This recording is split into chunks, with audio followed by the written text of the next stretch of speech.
Hello friends, welcome to my channel.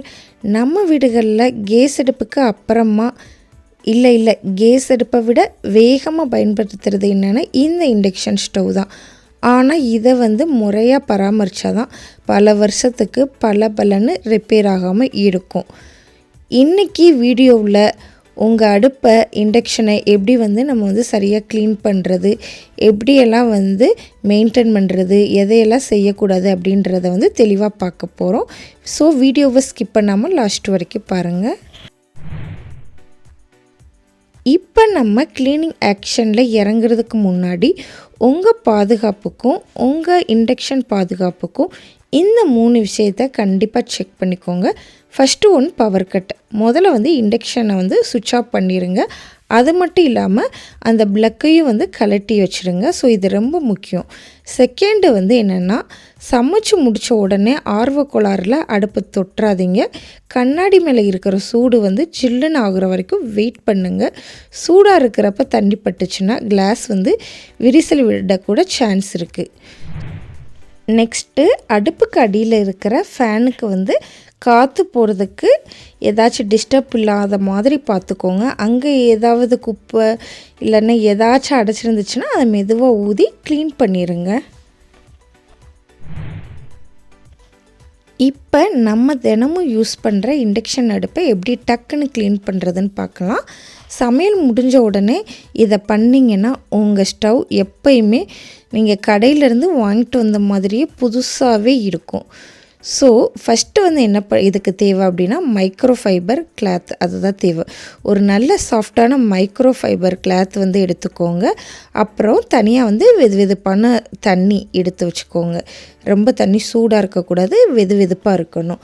அதுக்கப்புறம் நீங்கள் என்ன செய்கிறீங்கன்னா, அந்த துணியை அந்த தண்ணியில் முக்கி நல்லா பிழிஞ்சு அப்புறம் சாஃப்டாக துடைக்கணும். அடுப்பு மேலே இருக்கிற கண்ணாடியை ரொம்ப அழுத்தி நீங்கள் தேய்க்காமல் மெதுவாக சாஃப்டாக தொடச்சி எடுத்துருங்க. ஆனால் டெய்லியும் நீங்கள் குக் பண்ணி முடித்த உடனே இந்த மாதிரி நீங்கள் பண்ணணும். நெக்ஸ்ட்டு, எல்லா நாளுமே நம்ம அடுப்பு ஈஸியாக க்ளீன் ஆகாது. சில நேரம் பால் கூட பொங்கி வழிஞ்சிருக்கும், இல்லை குழம்பு சிந்தி கருகி போயிருக்கும். ஸோ இந்த மாதிரி கரையெல்லாம் ரொம்ப பிடிவாதமாக நிற்கும். அந்த மாதிரி நேரத்தில் என்னடா இது போகவே மாட்டுது அப்படின்னு நீங்கள் கவலைப்படாதீங்க. அதுக்கு தான் இந்த டிப்ஸ் இருக்குது. ஸோ இது எப்படின்னு நான் சொல்கிறேன். ஃபஸ்ட்டு நீங்கள் இப்போ இந்த இமேஜில் பார்க்குறீங்கள, இந்த மாதிரி கடையில் விற்கும். இதுக்காக நீங்கள் என்ன செய்கிறீங்கன்னா, வீட்டில் இருக்கிற பிளேடையோ இல்லை கத்தியவோ எடுத்து யூஸ் பண்ணிடாதீங்க. அடுப்பை ஸ்க்ராட்ச் ஆக்கிரும். ஸோ கடையில் இல்லாட்டினா ஆன்லைனில் இருக்கும் குக் டாப் ஸ்க்ராப்பர் அப்படின்னு. ஸோ அதை மட்டும் நீங்கள் யூஸ் பண்ணுங்கள். இதுக்காகவே இதை ஸ்பெஷலாக டிசைன் பண்ணியிருக்காங்க. ஸோ நீங்கள் டைரெக்டாக யூஸ் பண்ணக்கூடாது. ஃபஸ்ட்டு எடுத்த உடனே இதை வச்சு சுரண்டிடாதீங்க. முதல்ல அந்த கரை மேலே கொஞ்சமாக சோப்பு தண்ணி இல்லாட்டினா வினிகர் ஸ்ப்ரே யூஸ் பண்ணி ஒரு 5 நிமிஷம் ஊற விடுங்க. அது நல்லா ஊறட்டும். இப்போ அந்த ஸ்க்ராப்பர் அதை எடுத்து நீங்கள் சரியாக 45 டிகிரி கோணத்தில் வச்சு மெதுவாக முன்னாடி தள்ளுங்க. பார்த்தீங்களா, எவ்வளோ விடாப்பிடியான கரையாக இருந்தாலும் அப்படியே ஈஸியாக வந்துடும். ஸோ இந்த டிப்ஸை நீங்கள் ஃபாலோ பண்ணுங்கள். எனக்கு இதெல்லாம் போய் நான் கடையிலலாம் வாங்கிட்டு இருக்க முடியாது. வேறு ஏதாச்சும் ஐடியா இருக்கா அப்படின்னு கேட்டிங்கன்னா இந்த ஐடியாவை நீங்கள் ஃபாலோ பண்ணலாம். எப்படின்னா, நம்ம வீட்டில் இருக்கிறது தான் பேக்கிங் சோடா, அதை கொஞ்சம் எடுத்துக்கோங்க. வினிகர் இல்லைன்னா எலுமிச்சம் சாறு நீங்கள் எடுத்துக்கோங்க. ஃபஸ்ட்டு எந்த இடத்துல அந்த கரை அதிகமாக இருக்குதோ, ஸோ நீங்கள் ஃபஸ்ட்டு அந்த இடத்துல அந்த பேக்கிங் பவுடரை அப்படியே லைட்டாக தூவி விட்டுங்க. அதுக்கப்புறம் என்ன செய்கிறீங்கன்னா, மேலே வினிகரை கொஞ்சம் லைட்டாக தெளிங்க. அப்போ பார்த்தீங்கன்னா உங்களுக்கு நுரை மாதிரி வரும். ஸோ அது அப்படியே அந்த நுரை தான் அழுக்கு அப்படியே எடுத்துரும். ஸோ இதுக்கு ரொம்ப பொறுமை முக்கியம். 10லேருந்து 15 நிமிஷம் அப்படியே நீங்கள் அதை டிஸ்டர்பே பண்ணாமல் விட்டுருங்க. அப்புறம் அது கொஞ்சம் க்ளீன் ஆகிறதுக்காக ட்ரை பண்ணிக்கிட்டு இருக்கோம். அதுக்கப்புறமா நீங்கள் கடைசியாக ஒரு ஈரத்துணியை வச்சு தொடச்சி எடுத்திங்கன்னா அவ்வளோதான், சூப்பராக அந்த கரை எல்லாமே போயிருக்கும். க்ளீனிங் எல்லாமே முடிச்சாச்சு. ஆனால் அடுப்பு வந்து பழையபடி கண்ணாடி மாதிரியே நம்ம முகத்தை பார்க்குற அளவுக்கு மின்னணும்னா இந்த டிப்ஸை வந்து நீங்கள் ஃபாலோ பண்ணுங்கள்.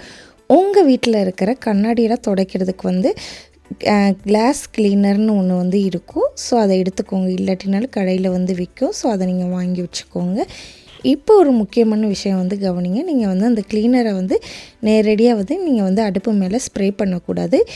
ஏன்னா அதில் இருக்கிற அந்த லிக்யூடு வந்து அதாவது வந்து சைடில் ஓட்ட வழியாக வந்து அந்த எலக்ட்ரானிக்ஸ் போர்டுக்குள்ளே போயிடும். ஸோ அதனால் வந்து ஒரு சாஃப்டான துணி எடுத்துக்கோங்க. அதில் வந்து கொஞ்சம் அந்த க்ளீனர்ஸ் அந்த இதை வந்து கொஞ்சம் லேசாக ஸ்ப்ரே பண்ணிக்கோங்க. அதுக்கப்புறமா வந்து அந்த துணியை வச்சு அடுப்பை தொடங்க. ஸோ தொடச்சதுக்கப்புறம் பார்த்திங்கன்னா எப்படி ஜொலிக்குதுன்னு மட்டும் பாருங்கள். நீங்கள் புதுசாக அடுப்பு வாங்கினா அதே ஃபீலிங் வந்து உங்களுக்கு கிடைக்கும். க்ளீன் பண்ணுறது எவ்வளோ முக்கியமோ அதை விட முக்கியம் தப்பான முறையில் க்ளீன் பண்ணாமல் இருக்கிறது. உங்கள் அடுப்பு அதிக வருஷம் ரிப்பேர் ஆகாமல் இருக்கணும்னா இந்த தப்பை மட்டும் நீங்கள் வந்து பண்ணிடாதீங்க. ஸோ ஃபஸ்ட்டு என்னென்னு பார்த்தீங்கன்னா இரும்பு ஸ்க்ரப்பர், அதாவது வந்து நம்ம எல்லார் வீட்லேயுமே இருக்கும்ல, இந்த மாதிரி நீங்கள் படத்தில் பார்க்குறீங்களா அந்த மாதிரி. ஸோ பாத்திரம் கழுவுற அந்த ஸ்டீல் ஸ்க்ரப்பர் இருக்குல்ல, ஸோ அதை எடுத்து அடுப்பு மேலே யூஸ் பண்ணிடாதீங்க. இது வந்து கண்ணாடியை வந்து ரொம்ப கீரல் மாதிரி ஆக்கி விட்டுரும். இன்னொன்று வந்து கரையெல்லாம் சுரண்டுறதுக்கு கத்தி இல்லை, ஸ்பூன் இல்லை, ஸ்க்ரூ ட்ரைவர் இது எதையுமே வந்து நீங்கள் யூஸ் பண்ணாதீங்க. ஸோ அடுப்பை வந்து உடைக்கிறதுக்கு கூட இதெல்லாம் வந்து சான்ஸ் இருக்குது.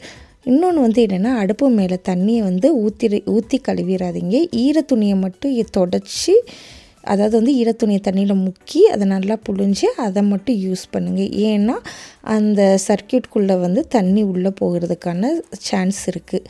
ஸோ நெக்ஸ்ட்டு வந்து என்னென்னா ரொம்ப முக்கியமானது, ஈரமான பாத்திரத்தை அப்படியே அடுப்பில் வைக்காதீங்க. இப்போ க்ளீன் பண்ணி முடித்ததுக்கப்புறம் அடியில் இருக்கிற ஏதாச்சும் பாத்திரம் நீங்கள் இப்போ கழுவுறீங்க அப்படின்னா அடியில் ஈரமாக இருக்கும்.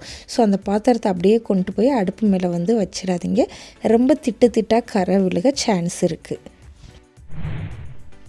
இந்த சிம்பிளான டிப்ஸை நீங்கள் ஃபாலோ பண்ணிங்கன்னா உங்கள் இண்டக்ஷன் ஸ்டவ் எப்போயுமே புதுசு மாதிரி பளபளன்னு இருக்கும். உங்கள் வேலையும் ரொம்ப ஈஸியாக இருக்கும். இந்த வீடியோ உங்களுக்கு ரொம்ப யூஸ்ஃபுல்லாக இருந்துச்சுன்னா ஒரு லைக் போடுங்க, உங்கள் ஃப்ரெண்ட்ஸ்க்கும் ஷேர் பண்ணுங்கள். அப்புறம் நம்ம சேனலை வந்து சப்ஸ்கிரைப் பண்ணிடுங்க. பை. நெக்ஸ்ட் வீடியோவில் பார்க்கலாம்.